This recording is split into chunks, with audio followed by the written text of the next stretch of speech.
According to Galatians 5:22, the fruit of the Spirit is love, joy, peace, patience, kindness, goodness, faithfulness, gentleness, and self-control. So the fruit of the Spirit is basically the evidence that Christ lives inside of us. So it's really important because that's how the world knows who He is and that He lives in us. And in order to have fruit in our lives, we have to be intimate with Jesus. John 15 talks about how it's impossible to do anything outside of Christ, to bear any kind of fruit that lasts unless we abide in Him. So we must have intimacy in our relationship in order to have fruit in our lives.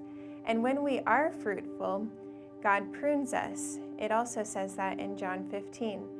Now, sometimes pruning can be a little bit painful and just not very fun, and we can almost think of it like a punishment, but really, pruning is actually a reward for the fact that you were fruitful, and God wants you to be even more fruitful than you already are. So when you're in a season of pruning where things are being stripped away and you don't feel like you're bearing as much fruit as you would desire, really take it as confirmation that God is actually leading you into a season of greater fruitfulness because He's so pleased with the fruit in previous seasons. Something wonderful about having intimacy with Jesus as described in John 15 is that we can actually see Him as He is. And when we see Him as He is, we will naturally reflect Him. The Bible actually says that. In 2 Corinthians chapter 3, verse 18, it says, "So all of us who have had the veil removed can see and reflect the glory of the Lord." So we can actually reflect the one that we're looking at. And sometimes in the church, it can be tempting to look at other people and want to bear fruit based off of trying to copy them or maybe even being a little bit jealous of them or something.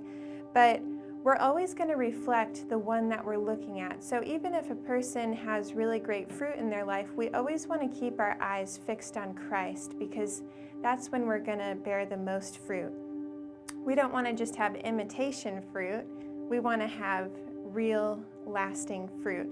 And in 1 John 3:2, it says, "But we know that when Christ appears, we shall be like Him, for we shall see Him as He is." So again, when we are in an intimate, abiding relationship with Jesus, we will see Him as He actually is, and we will naturally reflect that fruit. It doesn't have to be a striving work when we realize how much He shows the fruit towards us in our relationship with Him. So 2 questions I would encourage you to ask the Lord are, Lord, how have you been patient with me? How have you been kind with me? And do that for each aspect of the fruit of the Spirit. And then if you feel like you're struggling to really show the fruit of the Spirit in your character and in your ministry, ask the Lord, what wounds in my life might be hindering the fruit of the Spirit? Because sometimes when we have a wound that hasn't been healed, it hinders us from being able to freely show that patience and that kindness and that love and all of the other aspects of the fruit of the Spirit towards others. So let's behold Jesus as He truly is and bear much fruit that lasts.